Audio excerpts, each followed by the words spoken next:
Majority Report with Sam Seder. The destiny of America is always safer in the hands of the people than in the conference rooms of any elite. Sam Seder. They are unanimous in their hate for me, and I welcome their hatred. We must guard against the acquisition of unwarranted influence, whether sought or unsought, by the military-industrial complex. The Majority Report with Sam Seder.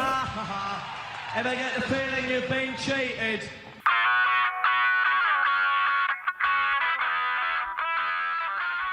It is Wednesday, April 2nd, 2025. My name is Sam Seder. This is the five-time award-winning Majority Report. We are broadcasting live steps from the industrially ravaged Gowanus Canal in the heartland of America, downtown Brooklyn, USA. On the program today, Robert Weissman, co-president of the nonprofit advocacy organization Public Citizen, waging multiple lawsuits against the Trump administration, including one to save the Consumer Financial Protection Bureau.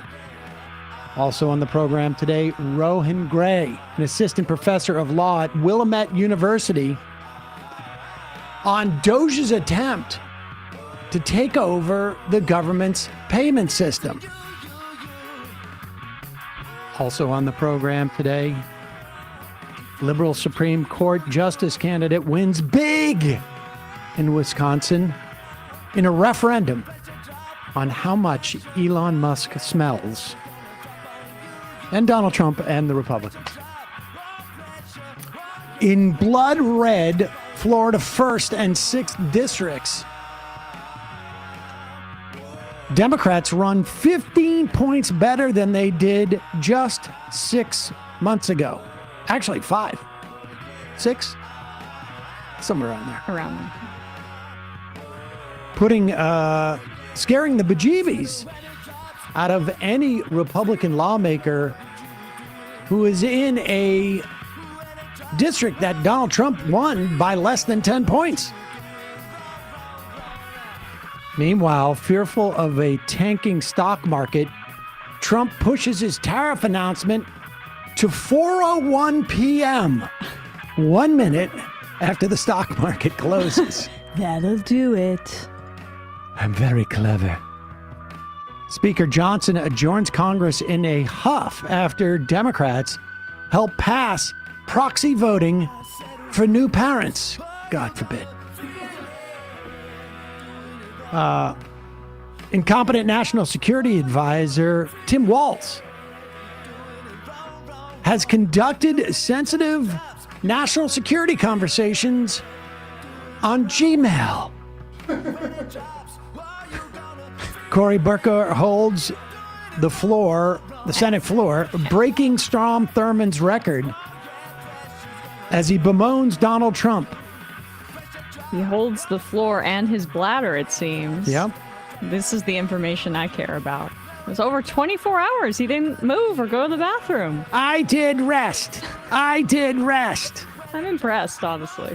Amid massive job cuts at U.S. health agencies, dozens of free measles vaccine clinics to close in Texas. Adam Schiff puts a hold on Ed Martin's nomination to be D.C. U.S. Attorney. That guy, Martin, is a lunatic, incidentally. Tesla quarterly earnings tank. And I don't mean the pickup truck, which incidentally, probably you can get a deal on very soon. And Senate Republicans look to pass a very unresolved budget reconciliation resolution. All this and more on today's Majority Report. It is Hump Day. Oh my gosh, I forgot almost. It is Wednesday, which is Hump Day. Also, I guess you said Tim Walz. Yeah, I was going to say that. You said Tim Walz instead of Mike Waltz. It's Mike Waltz, like the waltz. It took you like, I think, 2 months to stop saying Tim Waltz in the primary. You got over the hump, and then we have a major scandal involving Mike Waltz. Enter Mike Waltz. The National Security Advisor, so. I mean, you got it. So. Well, that's what I'm here for. There you go. Tim, Mike, I mean, who uses these names anymore? Walls. Yep, exactly. Who cares? Obviously, a little pep in our step today. Mm-hmm. The Wisconsin win was massive. It really was a massive win. I don't think there was ever a real serious notion that the Democrats would win in Florida's 1st and 6th, although it was a scary run, I think, for these Republicans there. But they closed the gap by 15 points. And there's a whole bunch of stuff to take from this. But here is Harry Enton breaking down Elon Musk's impact on this Wisconsin Supreme Court race. There's a couple of things to keep in mind here. One, the reason why we paid so much attention to this race, well, of course, Wisconsin's very important, and it could impact gerrymandering down the road in Wisconsin. Oh, yeah. And unwinding some of this, particularly for congressional districts, which could add a House seat or two coming from Wisconsin, maybe 3, I don't know. But it also understand that Donald Trump has been able to, in part, to cow all of the Republican lawmakers because of the threat of Elon Musk dumping a ton of money into primary races and running against them. And what Elon Musk just did was essentially send the message that he is toxic and that his money is toxic. And we're going to see, and you add that to what happened in Florida, where after Pennsylvania, we saw the same dynamic. 15 points swing in Pennsylvania, and that's in that state Senate race. Flip to seat. Now, there's 15 points in Florida, too. We don't know if that's going to translate directly into midterm elections because we anticipate a slightly higher turnout, although the Wisconsin turnout was... Oh, my gosh. 2.4 million people. That's a 40% increase from the last Supreme Court election in Wisconsin, which was 2023. There are only 3.8 million registered voters. That's incredible turnout. Relative to a midterm. This is why we liked Ben Wickler for DNC chair, by the way. Relative to the last midterm, it was only 100,000 less voters. Yeah. So, and the Wisconsin, Crawford won by well over 250,000. So this is a bad sign and for the midterms. Broke the record for the most amount of money spent in a judiciary election in the history of this country, and he lost by 10 points. That's the top line. We should also add, they ran out of ballots in a bunch of places in Milwaukee. I mean, so, like,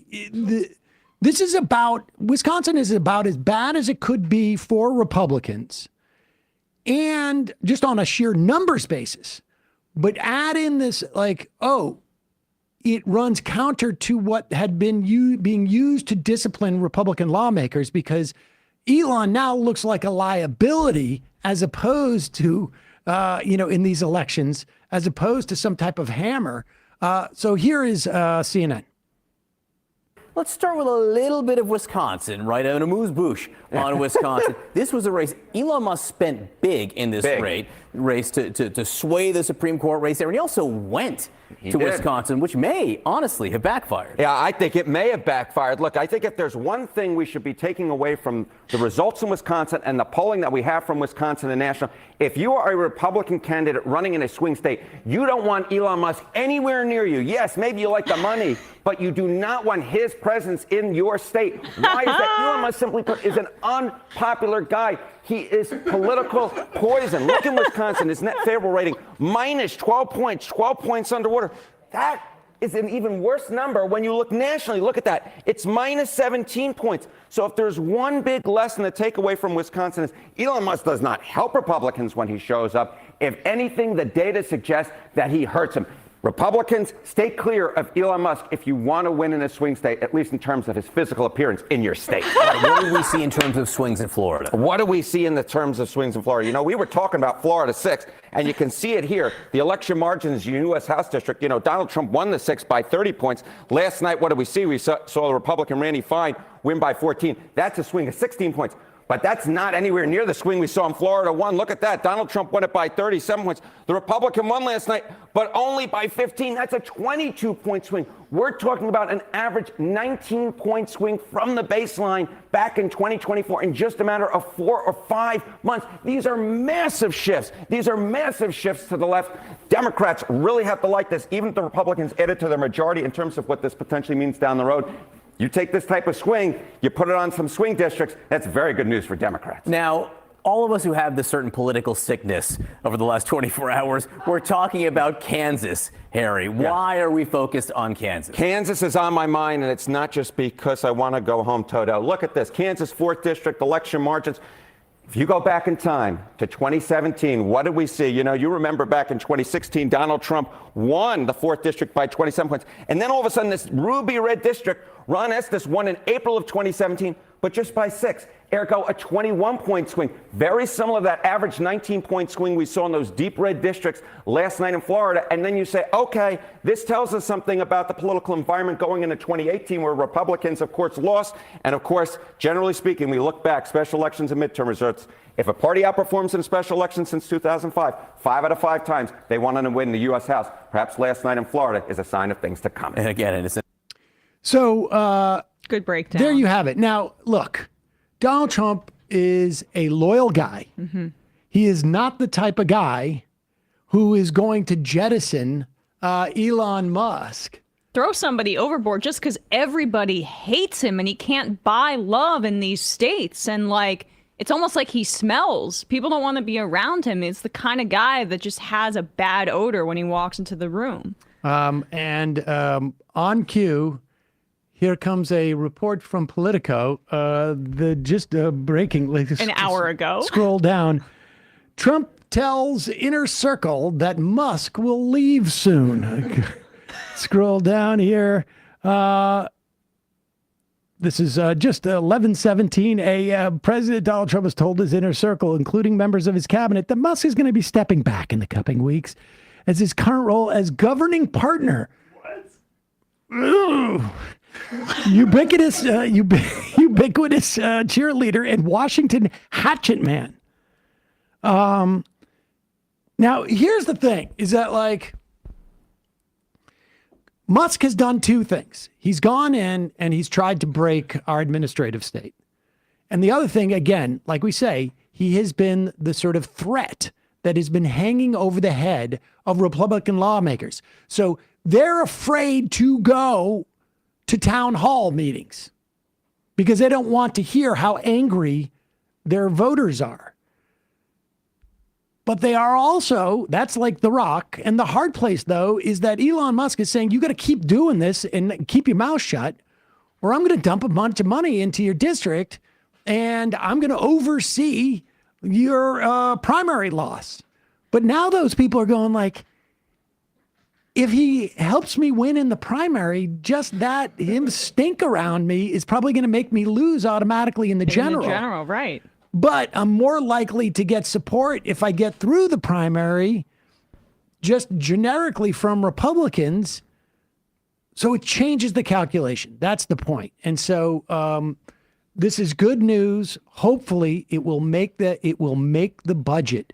And right now in the Senate, John Thune is trying to pass this week a budget resolution, which is sort of like the encapsulating legislation that sets up reconciliation. Remember, the Republicans in the House have already voted to essentially cut Medicaid by $800 billion.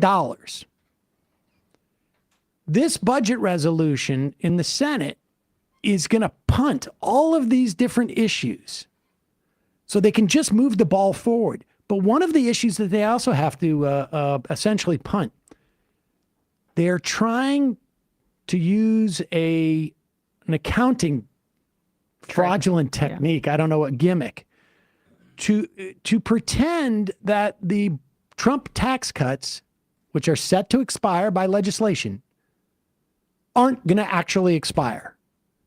And therefore, they can calculate the baseline for what will be cut in terms of taxes as being a smaller amount going forward, but those taxes will be added in. And they don't think the parliamentarian is going to okay it, but they're deciding that the parliamentarian doesn't have to answer that question. Right. That it would be Lindsey Graham as chair of the Finance Committee. And then they're going to wait and see if the parliamentarian says that's okay. But the point being is they're going to pass this resolution without any of these things resolved. And this is a lot more complicated today than it was yesterday because they do not have this hammer of Elon Musk threatening anybody running for office. And so this is a big, big win in Wisconsin. Huge, and also just reinforces what the core message of the Democrats has to be up until the midterms next year. Focus on Elon, even if he's forced to recede into his little, quiet space and just pour money in without being in the public, because that's what the suggestion is they still want his money.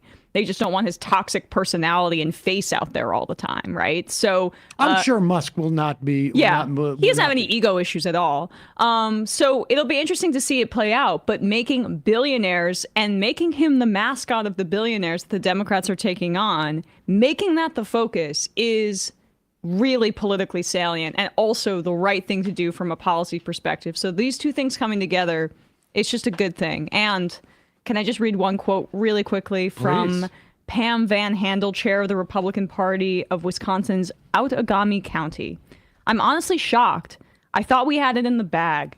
I thought Musk was going to be an asset for this race. People love Trump, but maybe they don't love everybody he supports. Maybe I have blinders on. Sorry, Pam. You're in a cult. Nothing like waking up the next day and go, wait a second, what? Jeez. Whew. I mean, that win in Wisconsin, I mean, the 40% more people came out for this race than they did in the Supreme Court race, the last one. Now, 23. To be fair, that was in 23. Mm-hmm. I mean, there's no COVID, there's no nothing. I mean, it is a big deal. And we're at midterm numbers for this. It's just nuts, really nuts. In a moment, we're going to be talking to Robert Weissman, the co-president of the nonprofit advocacy group Public Citizen. They have about close to, as far as I can tell, almost a dozen cases, maybe a little less, against the Trump administration. Maybe the biggest being one attempting to save the Consumer Financial Protection Bureau. Right now, that election plus these legal cases are the only thing that's slowing the roll of the Republicans. We'll be talking to him in a moment. And then Rohan Grey, an assistant professor of law at Willamette University, who is going to talk to us about what's happening with the payment systems, both from the U.S. Treasury and Social Security. We'll be talking to them in a moment. But first, a couple of years ago, we had some Nutrafol around the office because they wanted to advertise. And I think at the time we said no because we couldn't find anybody who wanted to take it. At the time, I was like, I don't need to take it. And Michael at the time was like, I'm not going to take it. And then, I don't know, maybe it was 2 years ago, I started to feel like I'm getting like thinning hair a little bit. I just noticed it, particularly on this side. And I'm getting up there. And so I started taking Nutrafol because it is a 100% drug-free. And so I was like, why not? Why not? Nutrafol is the #1 dermatologist-recommended hair growth supplement brand. It is trusted by over 1.5 million people. You can see thicker, stronger, faster-growing hair with less shedding in 3 to 6 months with Nutrafol. And both Emma and I know women who have taken Nutrafol and had a lot of success with it, various issues with their hair. Yeah. And Nutrafol understands that thinning hair is different for men and women.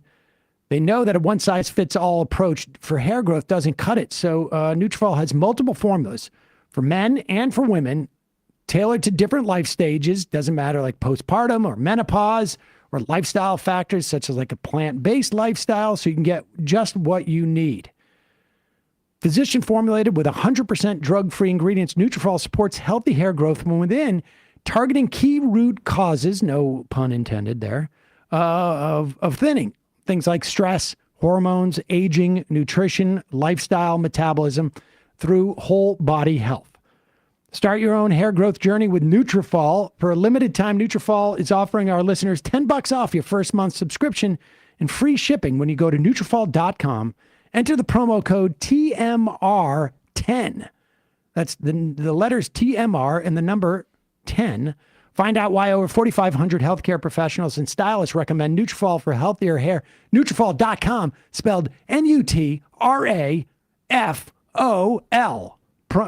.com, promo code TMR10. That's Nutrafol.com, promo code TMR10. Check it out. We'll put the link and the code in our podcast and YouTube description. And also, this is another product that I was using for years before they became advertisers here. Super happy about this. People know my love of apples. Yes. I think they do. It should be well known. I mean, right behind Social Security. Yes. That's basically, I mean, people get a sense of basically what I'm looking forward to for the rest of my life. Yes. Going on Social Security, eating apples. And woodworking. And woodworking. But when I get apple trees, really any apple trees, little like shrubs of grass, whatever, I get it from Fast Growing Trees. It is the biggest online nursery in the U.S. They have more than 10,000 different kinds of plants and over 2 million happy customers in the U.S. Here's what I love about this. You can go to your big box store. You can try and buy an apple tree. They got 4 different varieties of apple: crappy, crappier, and crappest. With Fast Growing Trees, they have a huge selection, and their trees don't grow any faster, I don't think, but they will send you a 5 or 6 foot apple tree. They'll send you other trees too. You can get like a chokeberry bush, or you can get, I mean, they have so many different varieties of everything. I'm just thinking off the top of my head here, but Korean pear tree. And these trees are big enough that within a year it will fruit in some instances. 2 years out, not a lot of time for that. It will fruit. And it comes with a 30-day Alive and Thrive guarantee. They pack it very well. You don't have to go to the big box store and have all the dirt dump out in the back of your Subaru or whatever it is. Also, you don't even need to have a yard or a lot of space. You can grow a lemon tree. You can grow an avocado tree. You can grow an olive tree or a fig tree. Fig trees are primo, and they're also very easy to propagate, but we don't need to talk about that now. Inside your house. They also have experts at Fast Growing Trees that will tell you what's good for your climate, what you need to do if you're having problems with it, give you tips to plant them, all of it. And they're available 24/7. This spring, they have the best deals online, up to half off on select plants and other deals. And listeners to our show get an additional 15% off their first purchase when using the code MAJORITY at checkout. That's an additional 15% off at fastgrowingtrees.com. Using the code MAJORITY at checkout, fastgrowingtrees.com. Code is MAJORITY. Offer valid for a limited time. Terms and conditions may apply. Spring, best time to plant. I mean, fall, there's actually some argument about fall being a great But plant. spring is but the those best. two, Yes. those two. Yes. All right, quick break. When we come back, we'll be talking to Robert Weissman, co-president of the nonprofit advocacy organization Public Citizen.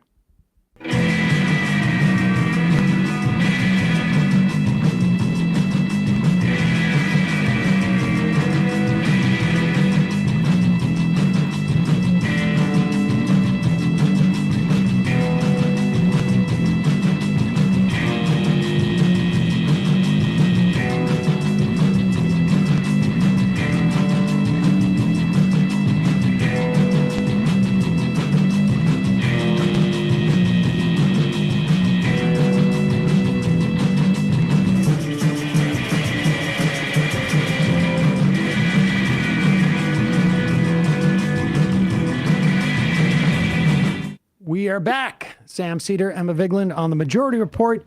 Pleasure to welcome to the program Robert Weissman, co-president of the nonprofit advocacy organization Public Citizen. Robert, welcome to the program. It's great to be with you. I just want to start with it's a very general question before we get into some of the suits that you've brought. Well, tell us just a little bit about Public Citizen. Like what do you guys normally do? Yeah, when we're not confronting an unprecedented authoritarian threat. That's basically what I meant. Yeah, in those times, we're in the business of trying to take on corporate power in Washington, D.C. We were founded more than 50 years ago by Ralph Nader. We have a really broad portfolio. We work on everything from global trade to drug prices to consumer financial protection to campaign finance. We litigate, we advocate at specialized agencies like the FDA. We do on-the-ground organizing and more. And we've always been really fundamentally concerned, along with corporate power, with the functioning of a democracy. And that's a different thing now than it was a few months ago. Yeah, I spend every year, usually twice a year, but sometimes once a year, I go to a tort conference, a mass tort conference, and interview a lot of litigators who fight corporate power in many instances, and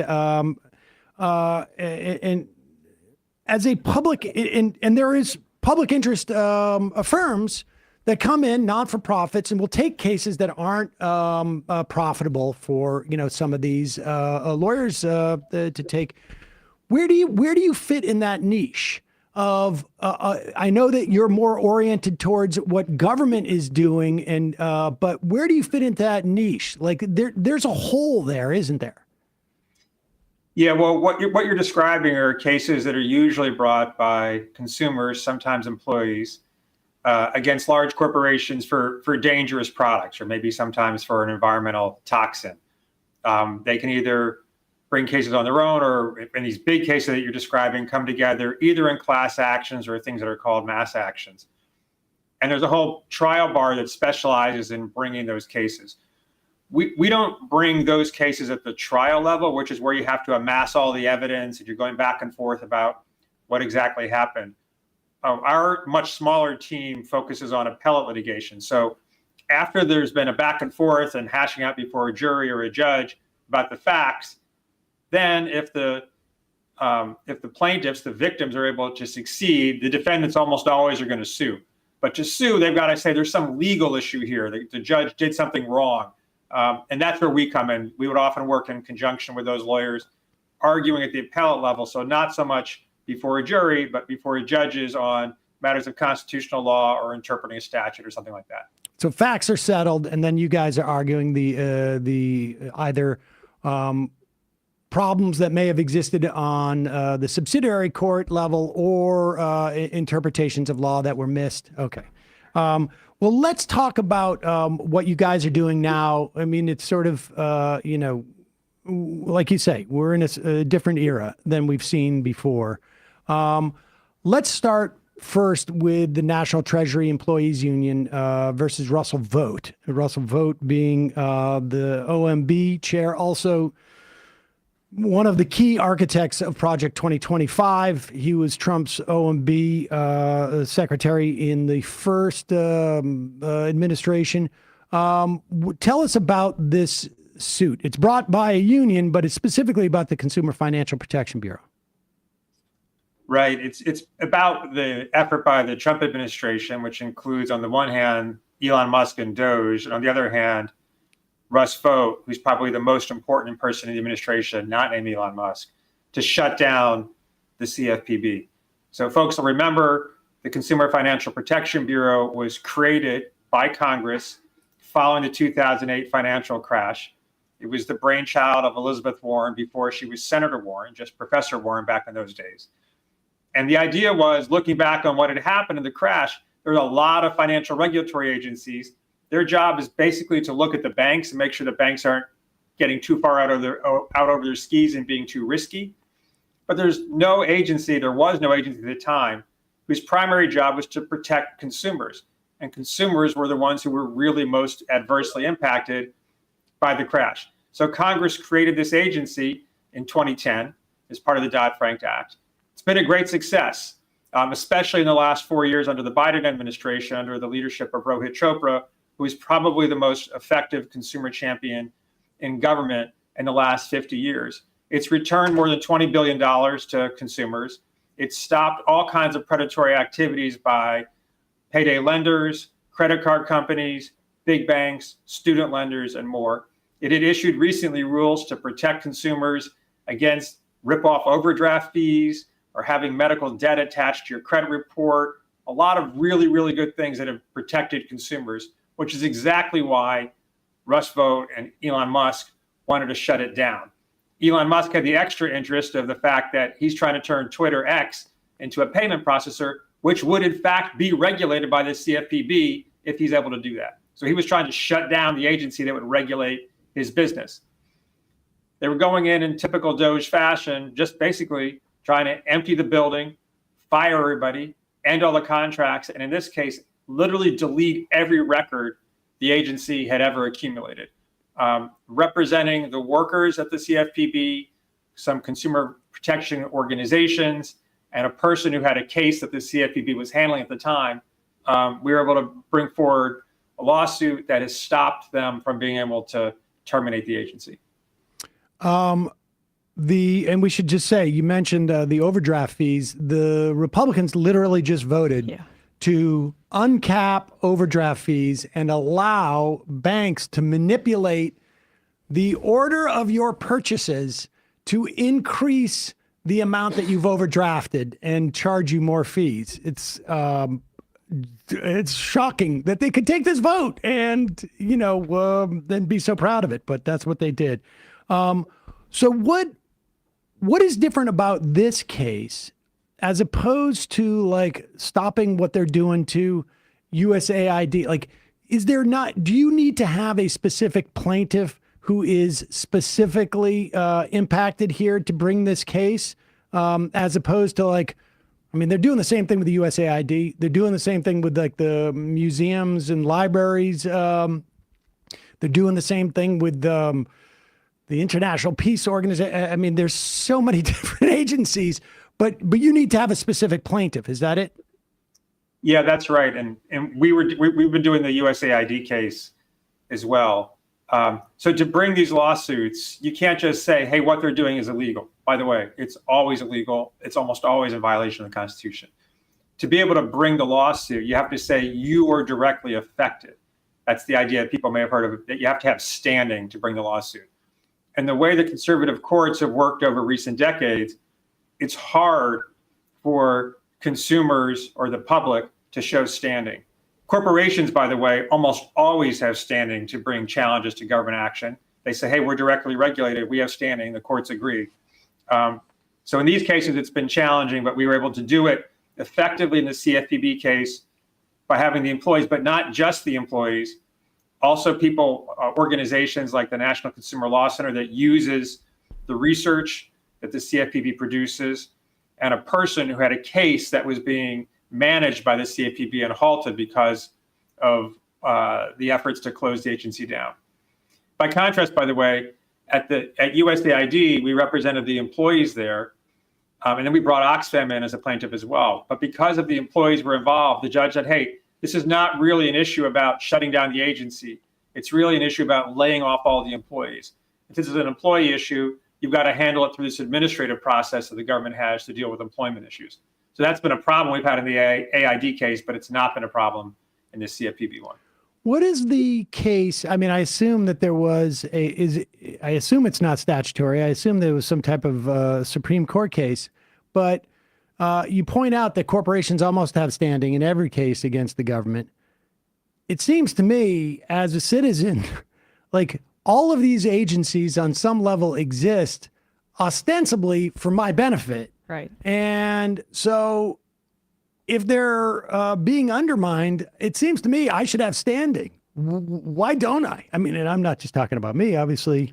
Right, Emma, but like the CFPB, but the CFPB, for example, you said that 20 billion figure in terms of what they've returned. That's been across over 200 million Americans in terms of like how the CFPB has helped them. And we don't know how many it's helped just by existing, right? So that people don't break the law. Like I mean, so how is it that I don't have standing?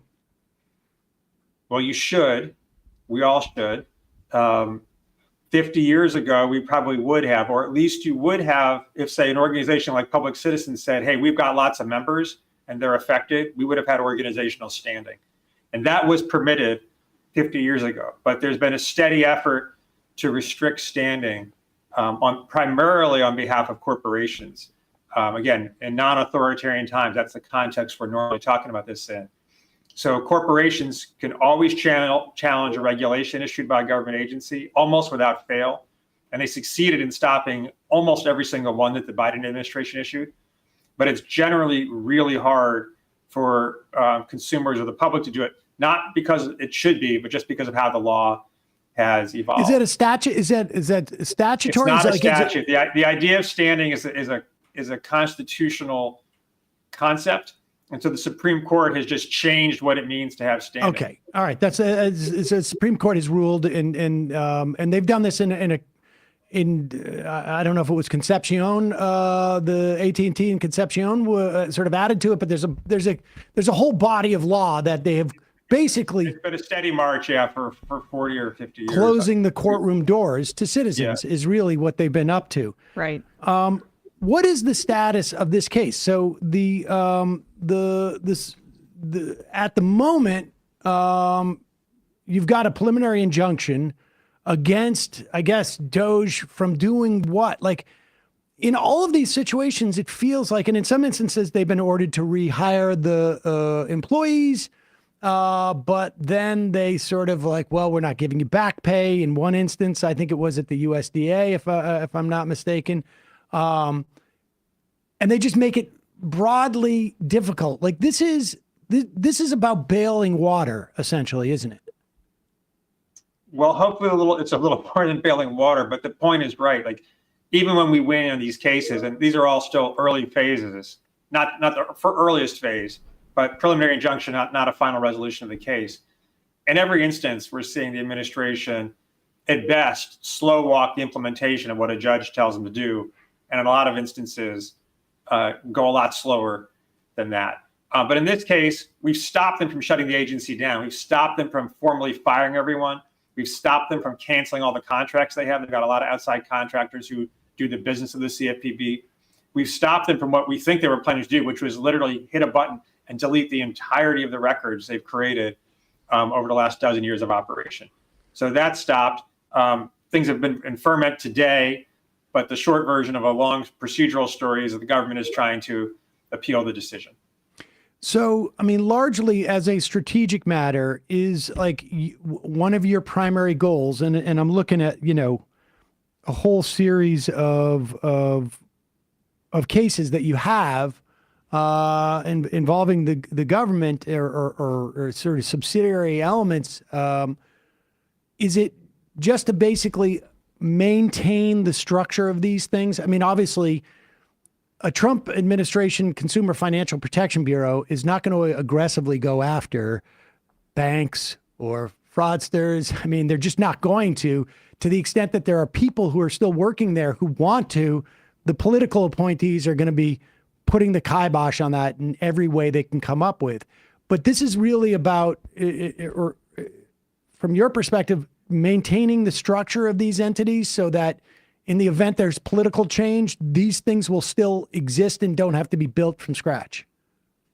Yeah, that's pretty much right. I think what we could say is, in the first Trump administration, they put someone in charge who did it at the CFPB, who was pretty hostile and didn't really want the agency to do very much.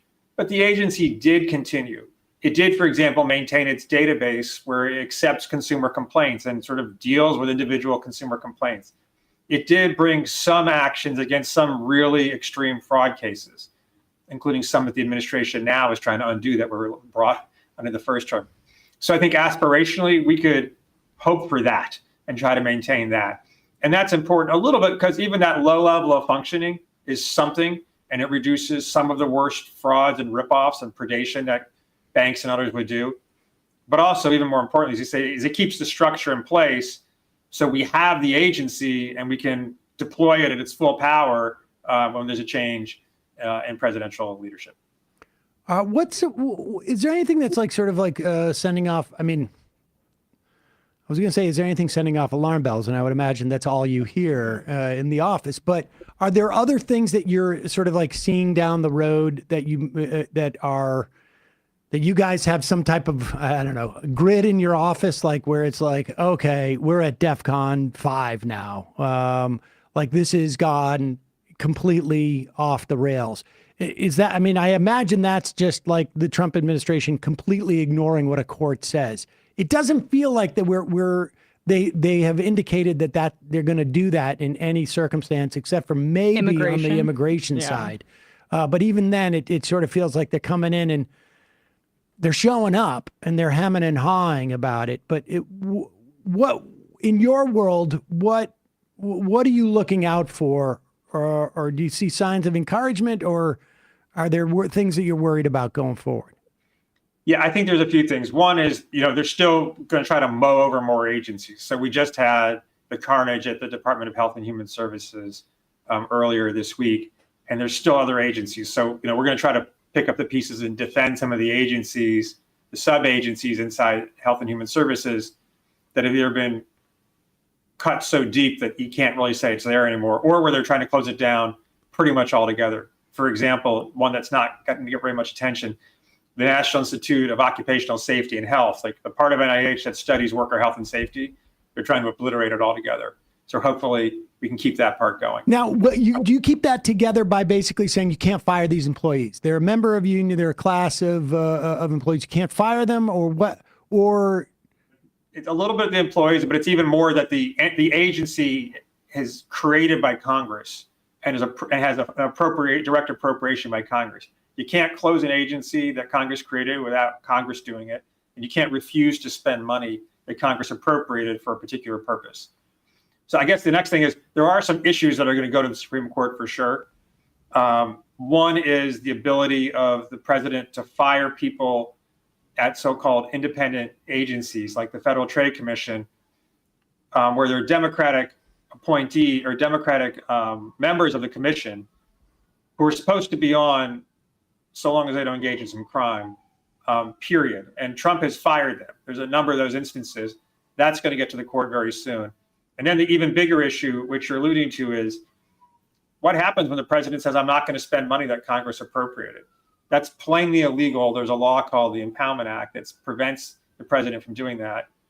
Russ Vought, that guy we were talking about, says he thinks that law is unconstitutional. The president has this inherent authority to do whatever he wants, to not spend money. That case eventually is going to get to the Supreme Court, and it will be a really big deal. Would they have to overturn Train v. NYC to find the Impoundment Control Act unconstitutional? They're going to find the law unconstitutional. So all the subsequent case law around it would go. But yeah, the law, they're going to say the law itself is a violation of the president's inherent power under Article 2. That's their theory. It's a very kingly theory for what the president should be. Are you guys and are they trying to figure out which case you want to bring to the Supreme Court where that fight happens, right? I mean, I imagine we have an Impoundment Control Act implication for half a dozen, maybe more agencies. Do you as lawyers sit there and go, this is the agency and this is the circumstance, this is the case we want to get to the Supreme Court because this one gives us the best argument under that law?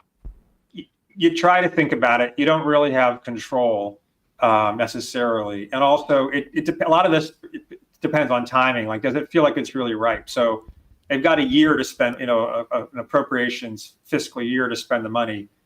If they say they don't announce, but they just close down an agency at the beginning of the year. Well, they could still spend the money. If you say they're not spending the money, they'd say, yeah, we're going to do it later on. So there's some timing things, some issues around and different they can't shift it.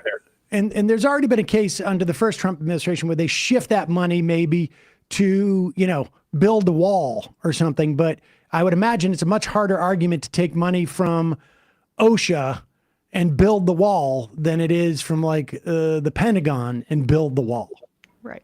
There are a lot of overlapping factors when you have complete disregard for the law as they do.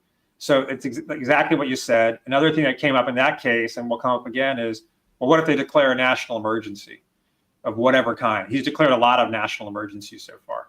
So the president has a lot of emergency powers. Is there some constraint on deciding when there's an emergency? How does the emergency thing overlap with the impoundment? So the case may not be completely clean. That's what's happening with the Alien Enemies Act right now, too. Does he have the power to invoke that just willy-nilly? Exactly. It's actually relates to the tariff authority. That's an emergency. He's declared major national a series of instances around energy issues. So a lot of the stuff to sort of drill, baby, drill is under the guise of there's a national energy emergency. By the way, the National Energy Emergency Executive Order says we need a lot more energy, and it defines energy to exclude solar and wind. Everything else is energy, but not solar and wind. So it's really a national energy-ish emergency. Right. A national big oil emergency. Lastly, the budget resolution that, I should say the continuing resolution, which is really not really a continuing resolution, but ostensibly, that was just passed a week and a half ago.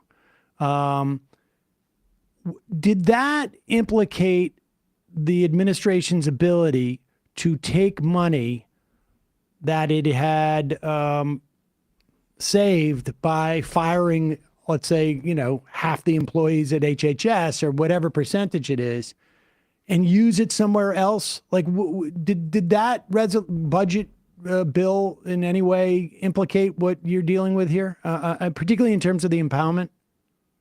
Yeah, we think the opposite. So now the government has, the money was running out of time. Now there's more money to spend for the rest of the fiscal year. With some exceptions around the margins, what the continuing resolution did is say, it's what it sounds like. It's continuing what we did before. It's same as it was, and then some marginal things. So they have a duty, an ongoing duty to spend money. So they say we're closing AID, but the continuing resolution has more money for USAID. They can say they want to close the CFPB is a little different appropriation-wise, but these agencies are trying to close the Department of Health and Human Services, for example. Money was just appropriated for those entities. So we think that makes the case stronger for us. I'm glad to hear that. Robert Weissman, co-president of the nonprofit advocacy organization Public Citizen, thanks so much for your time today. Really appreciate it. When will we hear more about what's happening? I mean, do you know with the CFPB? Like, it's a preliminary injunction. What's the next step on that? Well, they're appealing, actually today, and asking the appeals court to overturn the preliminary injunction. I think the appeals court's going to decline to do that. We want a really good decision in that case. The judge gave a 112-page decision, was very specific about why the government was operating improperly when they said, we're not really closing it down. She went through a lot of detail about how they were when they said, we'll at least maintain what the law requires us to do. She cited them saying, we can't actually tell you what our statutory duties are. It was also a pretty spicy decision. So we really were happy with that. But it's a strong decision. It will be hard to overturn that one. The first line of the memorandum opinion is CFPB RIP.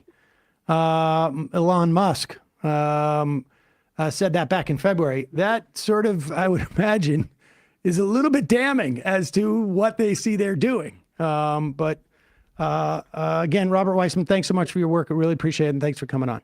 Great to be with you. Thanks so much. Thank you. All right, folks, we're going to take a quick break. We're going to talk to Rohan Grey, an assistant professor of law at Willamette University, about the other thing that DOJ has been doing, which is to mess with the payment systems, both the payment system of the entire federal government and, at least aspirationally, they want to mess with Social Security payment system. Mm-hmm. And there's some question as to whether they know the language essentially that is used for the payment system for Social Security, because apparently it's a little bit archaic. Well, they know, they're just lying. We'll be right back after this.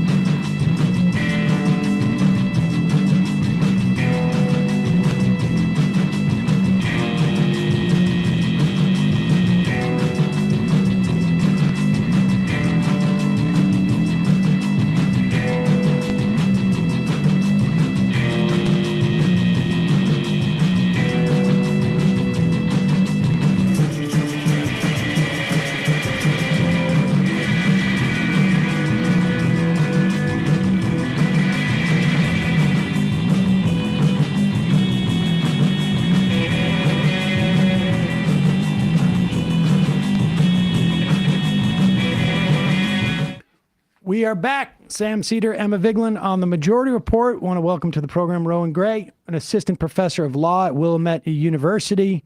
You've just finished a paper. I don't know if you just finished it, but relatively recently, digitizing the fisc. This obviously has to do with, or I should say, at least we're talking about these issues right now a lot more because of what we're seeing Doge and Elon Musk attempting to do with the payment system of the entire U.S. government.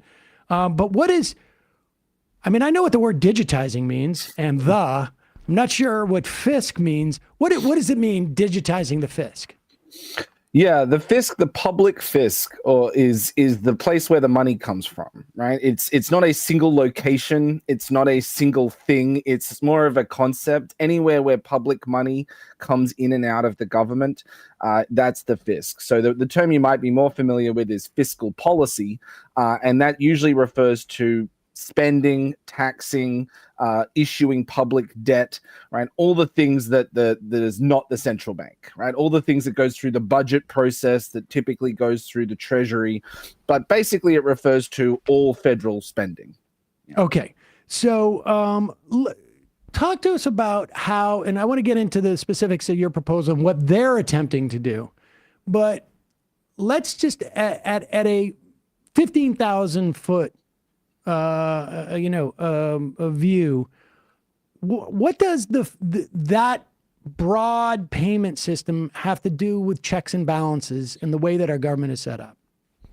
Yeah, well, if you think back to your sort of, sixth grade social studies class, the executive branch is supposed to be in charge of the sword, right? Enforcing the law. But it's supposed to be Congress that makes the laws initially. And most importantly, it's supposed to be making the laws about how much to spend. This is your classic bumper sticker or, license plate, no taxation without representation. It's not even just a sort of 1780s American revolutionary issue with, Boston Tea Party and all that kind of thing. It goes back to the British parliamentary revolution. It's the sort of first step away from monarchy, is that we have our own resources and we consent to them being taxed in exchange for a representative parliament. And so having an executive branch that is essentially taking over that, right, is moving back to a form of monarchy where President Trump is saying it doesn't really matter what Congress says. Because I'm the last mile in enforcing the law, I can choose whether or not to spend what they want me to spend or not. I can choose whether or not to, take resources from over here and reallocate them somewhere else, even if Congress hasn't told me. So in a sense, it's probably the most fundamental form of power grab and violation of the constitutional separation of powers we can think of. Article 1 in the Constitution sets up Congress, and it's the sort of basis of which the other powers flow, and Trump is essentially taking it over. It's Article 1, and we just mentioned it in the prior interview, the Impoundment Control Act of 1974, and Supreme Court case law, and, yes. New York, I can't even now remember the name of the case. I just had it. But Train versus New York City. New York v. Train, 75. Yeah. Going back to the 1830s, Kendall v. Stokes. And of course, you never want to find yourself in the same company as Richard Nixon. But essentially, when he tried to do something similar, which was to cut spending that Congress had said must be spent mostly to black communities as part of the Southern strategy to steal sort of racist votes away from the former old Democratic Party, Congress really threw the book at him and said, when we say spend, you have to spend. And Trump is relitigating that both judicially and just practically. And I guess while we're here, the Supreme Court also found that the line item veto was also unconstitutional, which is basically the similar, at least dynamic. Okay, so yeah, and in that situation, it was Congress who wanted to give up their power. They passed a law, and the Supreme Court still said, no, you can't give this up. Can't delegate this. Yeah. Kind of similar to the situation that we're in right now as Congress okays it. But go ahead, Sam. With tariffs. Yeah. I mean, okay, putting that aside, what does Doge, Elon Musk, what are they trying to do with the system as it is now? Or maybe you can sort of describe if broadly what the system, how the system works now. What do they want to do? And then what do you suggest should be done instead? Yeah, I've been trying to think of a good way to say this in layman's terms, but if you've ever watched read the book Matilda by Roald Dahl, the Trunchbull, who's the sort of mean character, says, my perfect school would have no children. And I think for Trump, what Elon Musk has showed him is that his perfect government doesn't have to have any people. He can fire everybody and just have one big computer, and it's the perfect government that never talks back to him. And so, I don't know the best sort of example. I don't think he's Rasputin, but Elon Musk is serving this sort of wizard's role next to the king, showing him how to get the magic kind of potions working. And what he's shown him is that there's this matrix layer underneath the actual government. The actual government is annoying. You have to talk to real people. You have to go through a chain of command. You have to send instructions. They might ignore them. They might slow walk them. They might resist them. But what if you could just ignore all that and go straight to their computer? What if you could just write emails from their email address? What if you could just turn off their bank account? Then you don't even need to care about, whether your underlings are loyal or not, because you run everything with one big red button from your computer. And I think that's like what Musk's perspective towards his children too, is my understanding, right? I mean, it's Musk's perspective towards everything, and it's terrifying. He did this interview recently where he said, it doesn't, you try to solve something in the government and you go to this agency and they send you to another agency, and then they send you to another agency, and then they send you to a contractor, and that contractor has a computer. So why don't you just go straight to the computer?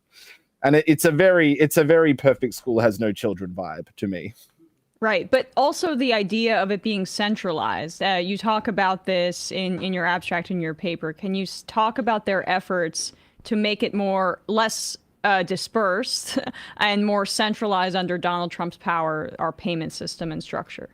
Yes, and this is almost a sort of victim of history or other circumstances. There were a number of developments over the 20th century to make it more streamlined and more sort of standardized across the government when we spend, and most of it gets pushed through three agencies. Once Congress passes the right laws, if they can get their act together, then it goes through the Office of Management and Budget, which is sort of the president's main agency, and their job is essentially it's almost like pocket money management. So Congress says, here's $100 billion for 10 years, and they work out how much to give every year to make sure you're not kind of spending it all at once or whatever else. Once you work out how much you're getting for your pocket money allowance, then it's Treasury that sort of thumbs up, confirms the payments on a daily basis for you. They send the instructions to the Fed, and the Fed is the bank. The Fed is the bank account. So there's three layers there. And of those three, the Office of Management and Budget's always kind of been the president's lackey. The Fed is probably the last semi-independent entity left in the federal government at the moment for now, touch wood. And then the Treasury is the one that has been really kind of effectively politicized since Trump's return, which is to say the Fed is not going to process any payments unless they get the right instructions from the Treasury. So the Treasury is really this choke point for almost all payments. It processes 88% of payments in the federal government, and Trump just recently signed an order saying he wants even more. He wants to get the last 12% kind of swept in there. And he has essentially installed Elon Musk and his Doge boys into the part of the Treasury that's responsible for processing payments called the Bureau of the Fiscal Service, the most important part of the Treasury no one's ever heard of, which has for years and for decades been basically apolitical. It's sort of just like an IT system. It just runs in the background and does whatever the instructions from higher up say. But again, Trump has just bypassed all of that and stuck his own person in there, given them sort of master key access to the IT system. And from there, he can turn off any payment he wants. So who cares whether or not you are statutorily required to let the USAID operate, or the Department of Education or Social Security? If we want to stop payments, we just press the red button. Now, are there, so Doge is in there trying to figure out how they can sort of like both get everybody in the barrel, as it were. That's right. And then so that when they go over the waterfall, they're all there. What is what is the waterfall from them? Like what will they do? They will have like a bypass button so that nobody at Treasury can really do it. It's just like, Stephen Miller sitting in an office next to the Donald Trump. Like what is that? What is the waterfall once they get all the payments in there?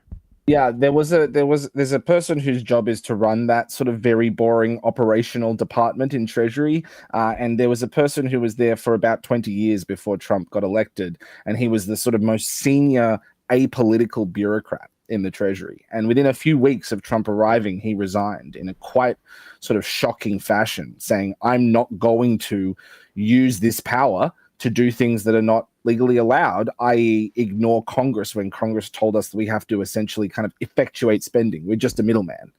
And Trump said, "No, we want you to sort of shut off spending to agencies we don't like," what they call zeroing out the budget. And so I use the example, if you need the lights on in your agency and someone turns off the electricity budget, you just don't have an agency anymore.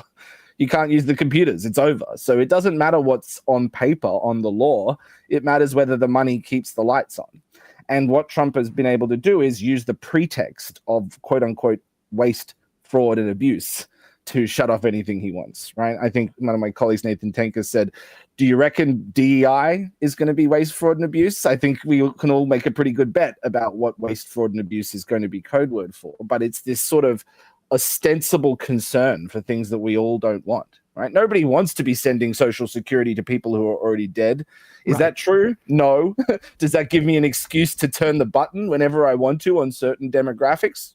Yes. Has there been a legal challenge to specific? Let's put it this way: have we had specific instances of this?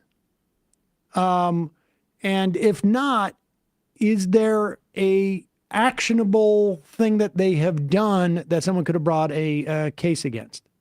There are currently two lawsuits. There was a lawsuit by the state attorneys general, and there was a lawsuit by others who were affected by the cuts in spending, as well as sort of private actors and others in USAID employees as well.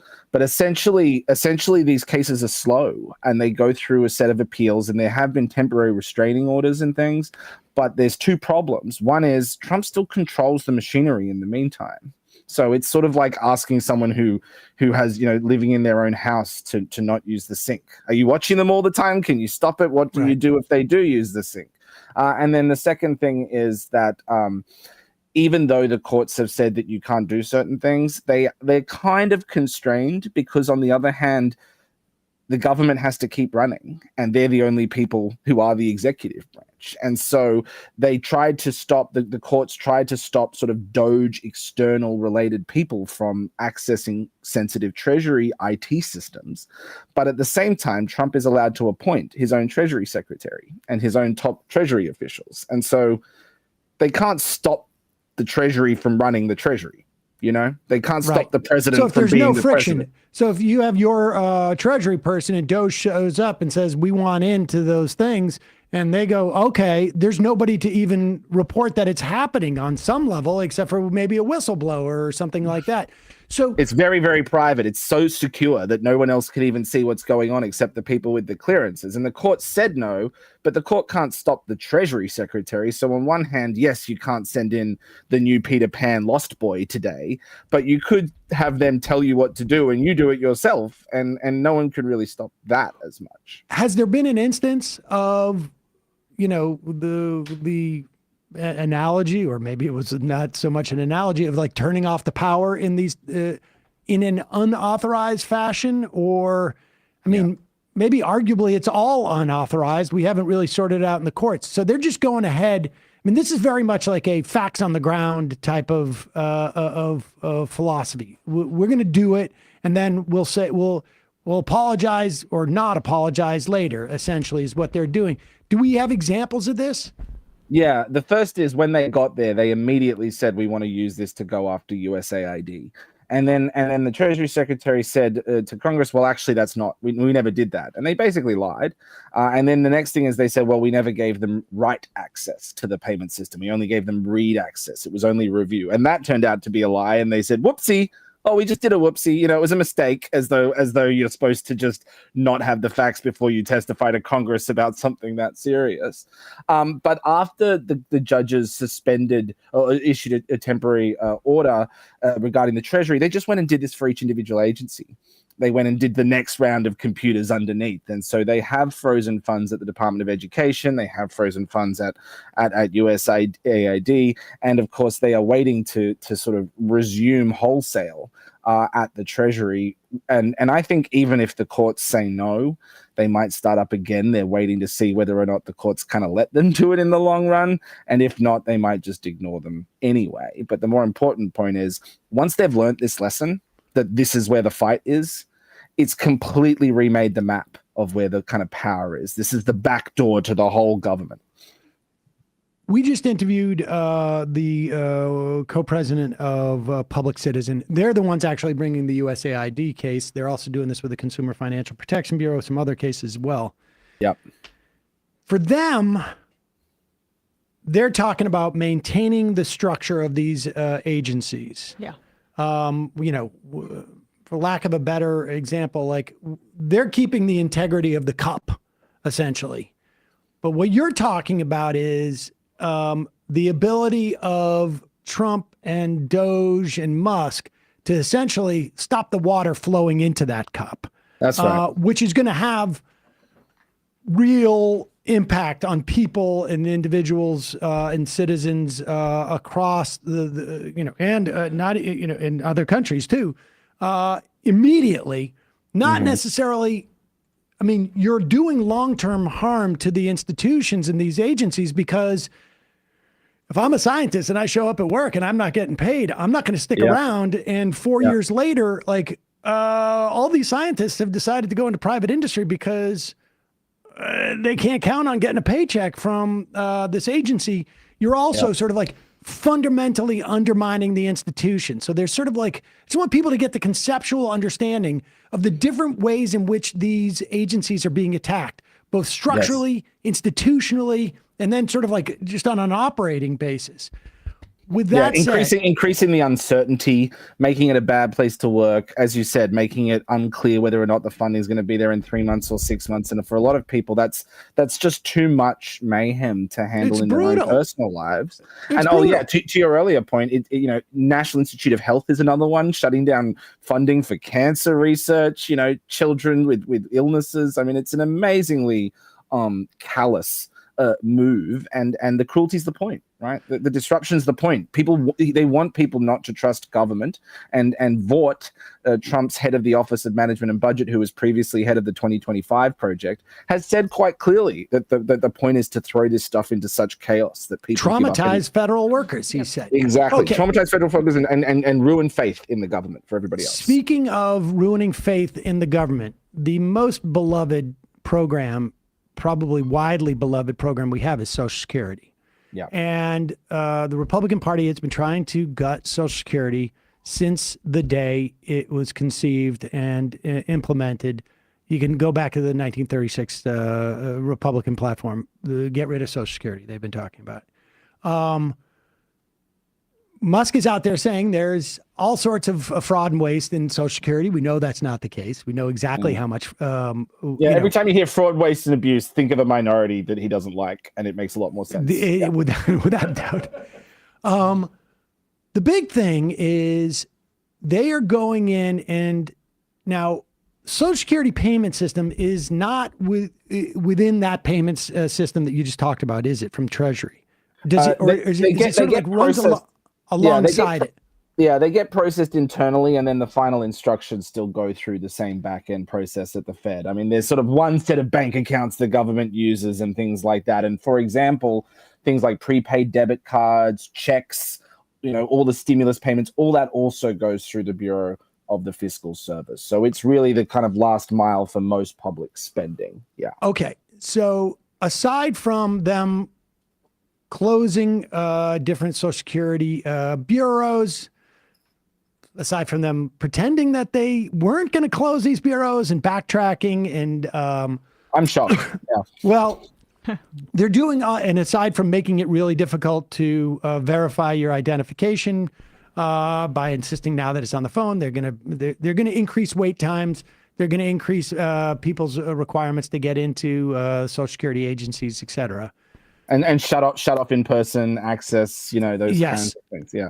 Just ask your grandmother to go on the internet. It'll be fine. Exactly. Download the app. Yeah. But what are they doing in terms of the payment system? I've been reading, like, one of the things they clearly don't seem to, they probably didn't understand the first time. And then when they were explained it to them, they simply decided, oh, well, we're just going to continue on with this, what we've been saying, which is a lie, that we have a bunch of 150-year-olds, getting Social Security, when in fact, that is just, explain to us what that is, that it's a default, but also what they're trying to do, and about COBOL, which is the system in which Social Security, I guess, is the computer language that Social Security uses. Yeah. I think probably a good analogy here is, if you look back to the 1930s and all the absolute ridiculous smears that were put against Jewish people and others by the Nazis, and people said, how could you believe this stuff? Well, of course it's all absurd, but the lie is the point. You have to believe something absurd to justify what you're about to do. And so these things, I think, are backwards oriented reasoning. They're things that are convincing for people that are already convinced. They're just giving them a pretext. So part of it is there's this huge waste, fraud, and abuse. There's this huge grift going on, and we're finally going to put a stop to it. And everybody who's always wanted to cut it goes, that sounds good.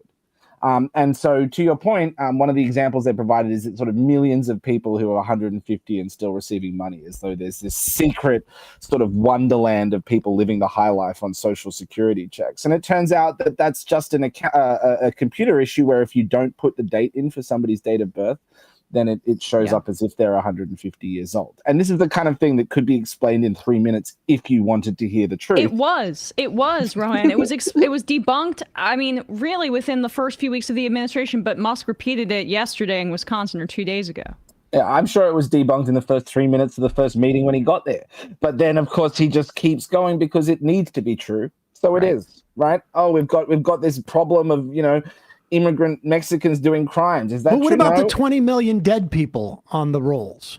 Well, again, I mean, these are people that are either kind of not being processed, or again, they're actually alive and they look like they're dead because of their ages or whatever else, or they're not actually receiving payments and they just haven't been taken off the rolls. These are all administrative issues. People are not there secretly going to work and letting 20 million mistakes just look like on the screen flashing. It's not how people work there. These are very, very sophisticated people running highly sensitive systems. So to your earlier question, COBOL is the common business-oriented language. It was developed in the United States government in the 50s, and it was pretty much pushed out to private industry, and it's become the standard for banks and most mainframes of large systems. Anything, with the words IBM from the mid-20th century, anything with the Rand Corporation, all of that era is still using COBOL because it's very stable. It's outdated, but it's very stable. And the truth is, it's very difficult to sort of replace a whole payment system overnight when it's processing millions of payments all the time.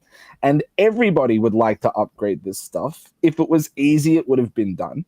And Musk goes in and says, we'll do it in 3 months. And it sounds very, exciting. But if you remember that the point is to break all of this stuff, then it makes even more sense what he's doing. He's going to come in and tell us he's doing a very good thing. When he fails at that thing and achieves the other thing, he will win, and everybody else is going to deal with the disruption of Social Security. And then the answer will be, we should have privatized this a while ago. I've been saying we should do that. Look, It's already broken. So now we should use this opportunity to really fix it the right way and hand it over to Paul Ryan's private, equity buddy mates. If COBOL was, and in this instance, we are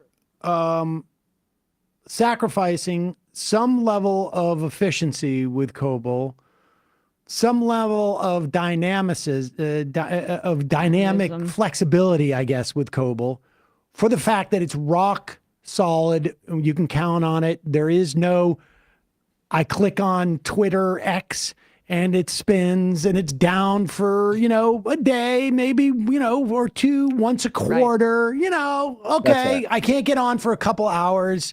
And so I can't, see my memes or whatever it is.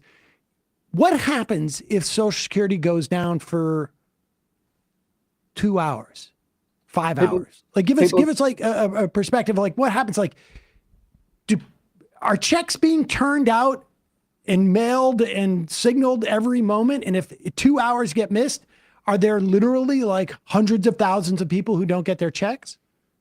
People will die. I mean, the number might be smaller if it's only 2 hours, but part of this is, yes, there's processing going on all the time.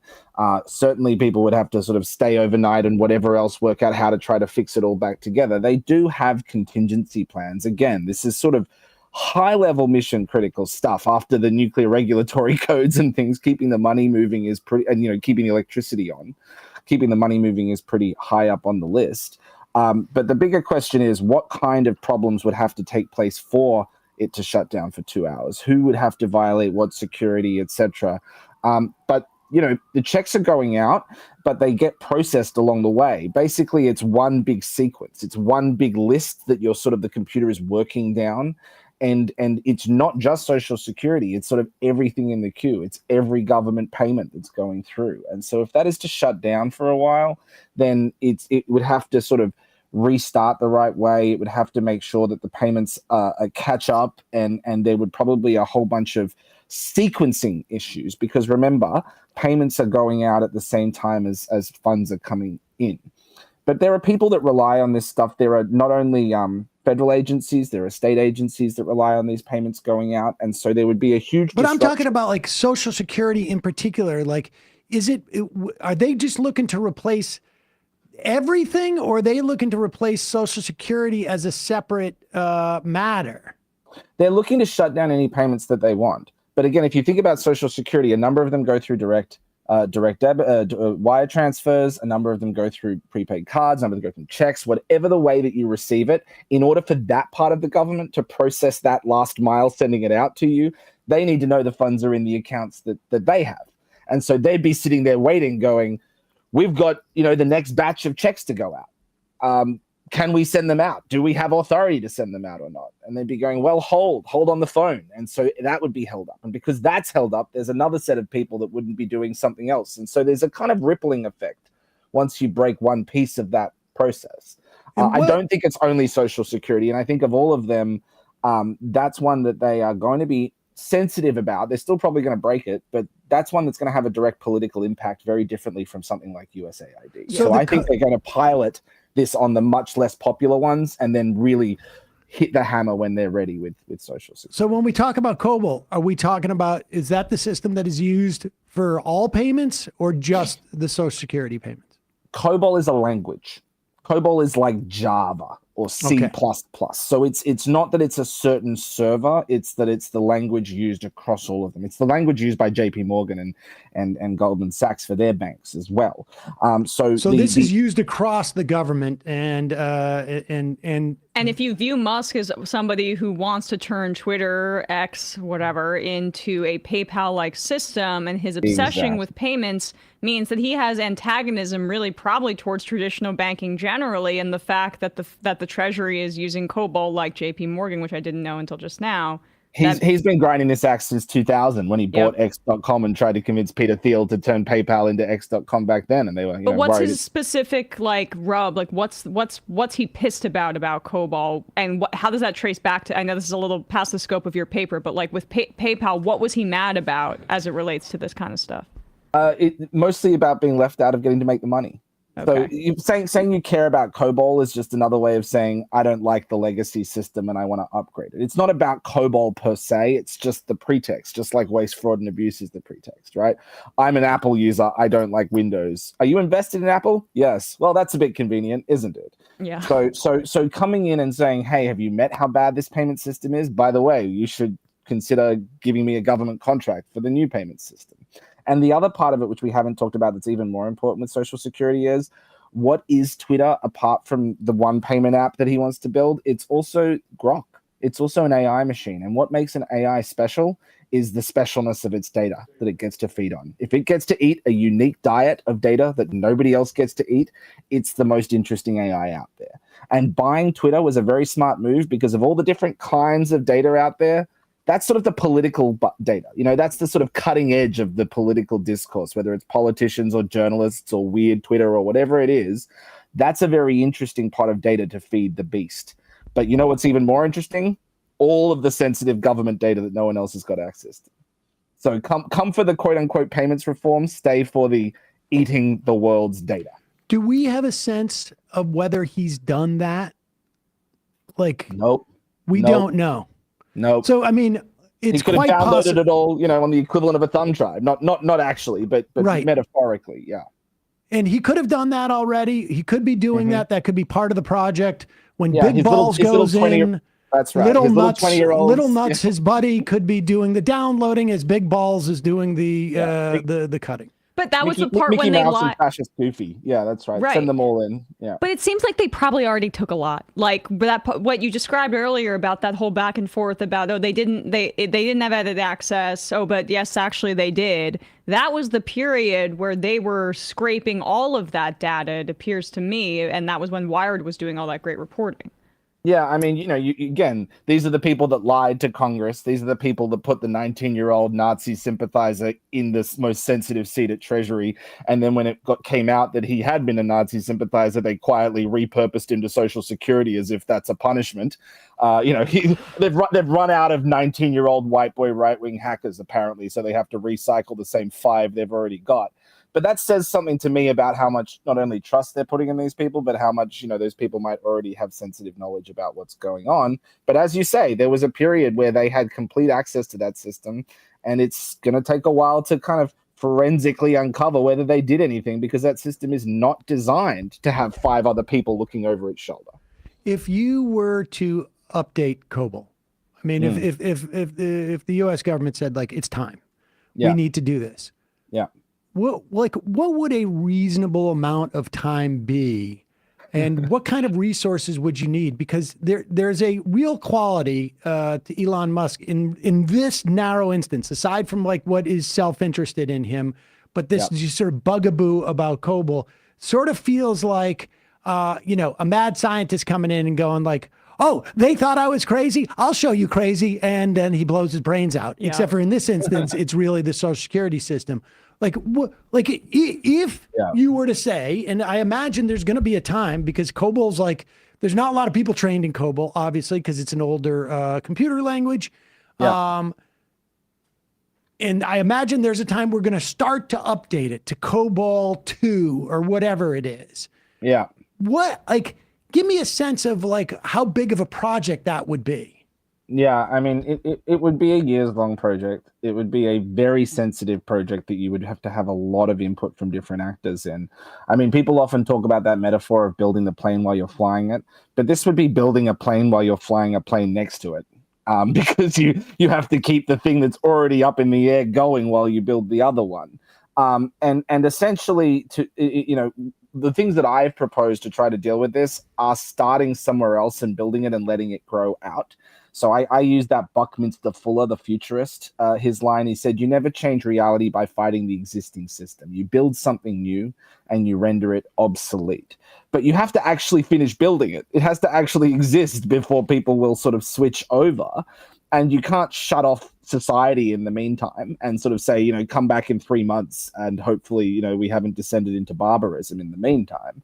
So there is this sort of question of how you build it at the same time. And the answer is you build it in small motes. You build it as a sort of test case. You pick a piece and slowly build it out. You don't just break everything at the same time. And the other part of it is understanding which parts of the process are old and sclerotic and in need of reform. Just saying, oh, it's old doesn't mean it's bad. There are things that have been working for a long time. Bicycles are pretty good. I wouldn't replace bicycles with cars. They're a different thing. And so understanding what we need to get rid of with COBOL is understanding that sometimes sort of simple is beautiful, and that the complexity it's got its own difficulties. Rohan Grey, Assistant Professor of Law at Willamette University. Thanks so much for your time today. We'll put a link to your paper on the FISC. Digitizing the FISC. And we will and I appreciate your time. Thank you very much. Thanks, Rohan. All right, folks. Quick break. We're going to head into the fun half. Oh, before we do, on the free half of the show, we have an introduction to make. We did this yesterday. Didn't we do this yesterday? We did this yesterday. But didn't we do it in the fun half? We did it in the fun half. Oh, okay. Yeah, I just want to do a brief hello to Russ in the free half. Oh, hello. Hi, everybody. Russ here. All right. We did it. That's sorted. If you want if you want the inside dope on Russ, you got to go to become a member. You got to become a member. and get all the juicy stories. Follow Russ on Twitter. Follow me on Twitter, Russ Finkelstein, the son of Norman Finkelstein. That's true. That's true. But not that Norman Finkelstein. No, not that Norman Finkelstein. A different one. Right. Different guy. But same name, different politics. Slightly different politics. But all of this, there's a lot of juiciness in the fun half about Russ. We dropped the tea. Yeah, spilled the tea. Oh, yesterday. Yeah. We dropped the tea, we spilled the tea, Folks, it's your support that makes this show possible. You can become a member at jointhemajorityreport.com. When you do, you not only get the free show, free of commercials, but you also get the fun half, where all the tea on Russ has been spilt. Oh, and the fun half, for people that are watching live on YouTube, if you're having any audio issues, right, Matt, you were saying that if it's people that transition to the fun half. Refresh. Refresh. We're going to bring that up in the fun half. Oh. Sorry. Matt! Last night, Chip Gibbons of Defending Rights and Dissent came on to talk about the long history of using immigration enforcement as a political wedge going back to the Palmer raids 100+ years ago. Turns out that this is a break in case you want to get politically unwanted people out of your country glass that we should have probably dealt with a long time ago. Check that out, patreon.com/leftreckoning. We also talk about Charlie Kirk being against food stamps and other sort of assistance like school lunches. So check that out, patreon.com/leftreckoning. Folks, see you in the fun half. Tomorrow I'll be on Patrick Bet-Davis show, I guess before this one. Yeah, so we'll be watching. Yes.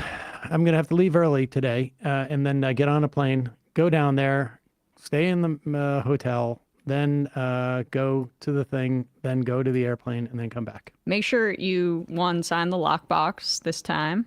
2, check to see if the toilet's working before you use it. It's too institutional there. They don't have like a...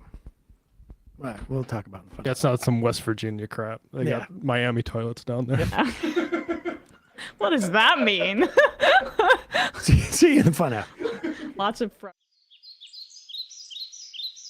3 months from now, 6 months from now, 9 months from now. And I don't think it's going to be the same as it looks like in 6 months from now. And I don't know if it's necessarily going to be better 6 months from now than it is 3 months from now. But I think around 18 months out, we're going to look back and go like, wow. What? What is that going on? It's nuts. Wait a second. Hold on for a second. The Majority Report. Emma, welcome to the program. Hey. Matt. What is up, everyone? Nomi Key. You did it. Let's go, Brandon. Let's go, Brandon. Bradley, you want to say hello? Sorry to disappoint everyone. I'm just a random guy. It's all the boys today. Fundamentally false. No, I'm sorry. Women's... Stop talking for a second and let me finish. Where is this coming from, dude? But dude, you want to smoke this?